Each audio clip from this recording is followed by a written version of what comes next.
Mirë se vini në këtë shpjegim.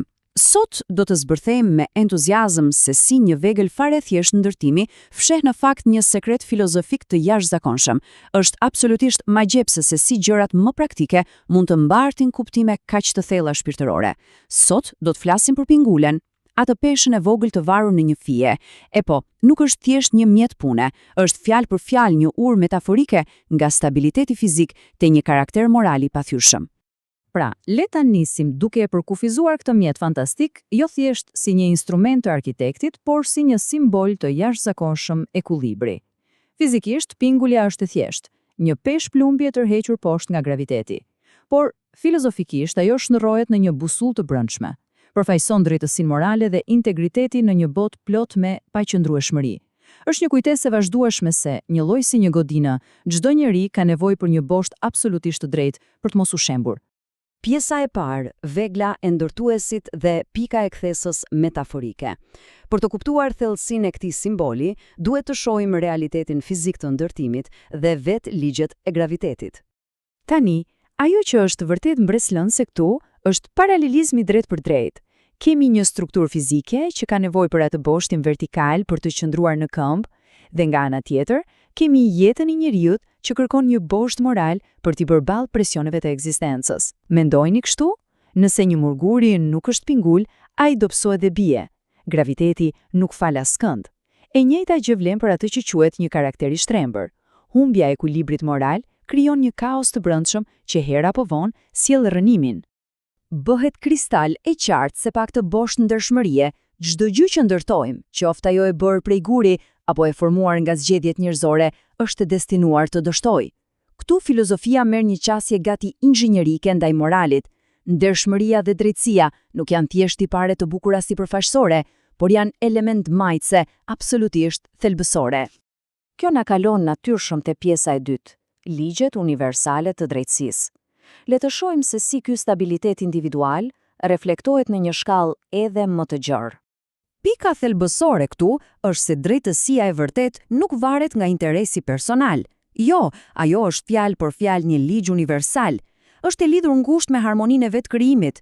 Ashtu siç nuk mund të shpikim një forcë të re graviteti për të mbajtur murin ton në këmbë, ne nuk mund të shpikim asnjë version të personalizuar të drejtësisë dhe të presim që harmonia të triumfojë. Veprimi pa këtë shtrirje universale është në recetë e sigurt për kaos. Por, nga ana tjetër, harmonizimi me këto parime ndërton stabilitet të pathyeshëm. Zbatimi i kësaj drejtësie parandalon kaosin shoqëror, forcon atë që e quajmë tempulli i vetvetes dhe mat karakterin përmes ndershmërisë së pastër. Dhe ajo çfarë pason natyrshëm nga e gjithë kjo është një respekt i thellë që lind nga panshmëria. Kalojmë te pjesa e tretë, stabiliteti, karakteri dhe boshti i ndërgjegjes. Tani lind pyetja, si formohet në të vërtetë ky karakter i fortë? Çfarë thënie e fuqishme, është jashtëzakonisht e lehtë të qëndrosh drejt kur gjithçka shkon mirë dhe nuk ka era të forta, por ashtu si pingulja sfidon gravitetin vazhdimisht pa u ndalur, edhe njeriu duhet të qëndrojë besnik parimeve të tij mund në mes të furtunave të jetës.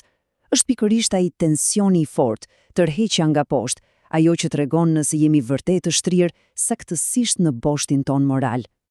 Dhe kjo tregon shkëlqyeshëm se vija vertikale nuk është thjesht një drejtim në hapësirë. Ajo është vetë boshti i ndërgjegjes njerëzore. Ajo simbolizon atë lidhjen e bukur e të pashkëputshme mes qiellit dhe tokës. Është aspirata shpirtërore për të ngritur drejt dijes, duke mbajtur mendjen të qartë dhe duke penguar devijimin nga harmonia absolute. Seksioni i katërt dhe i fundit për sot, ndërtimi i tempullit të brendshëm. Këtu ky simbolizëm merr një zbatim thellësisht praktik e të brendshëm. Mesazhi këtu është i prerë. Një tempull simbolik nuk ka asnjë shans të qëndrojë nëse ndërtohet mbi mashtrim apo egoizëm. Shoqëria vet nuk mbahet në këmbë nga tullat dhe llaçi, por nga drejtësia dhe forca e karaktereve njerëzore. Çdo përpjekje për të ngritur diçka mbi themele të kalbura është thjesht një iluzion që shumë shpejt do të bjerë në peshën e vet. E gjithë kjo kërkon punë të vazhdueshme. Në këtë filozofi, njeriu shihet si një gur i ashpër që duhet gdhendur e formësuar hap pas hapi.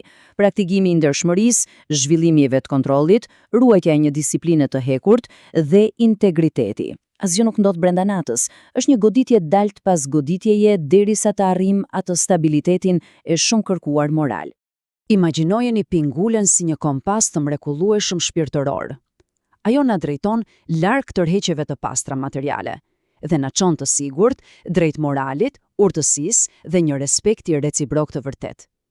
Na ndihmon të lundrojmë mes hutimeve dhe konflikteve që ofron e përditshmja, duke e ngritur përvojën njerëzore në një shkallë krejt të re ndërgjegjësimi. E gjithë kjo na sjell në thelbin absolut të këtij shpjegimi. Tempulli i vërtet nuk ndërtohet me gur. Mbajtja e një boshti të drejtë në botën fizike është padyshim metafora më e bukur për mbajtjen e stabilitetit shpirtëror brenda nesh. Në fund të ditës, monumentet më madhështore të njerëzimit nuk janë ato ndërtesat prej mermeri, por njerëzit me integritet të pathyeshëm, njerëzit që nuk thyejnë boshtin e tyre të vlerave për asgjë në botë.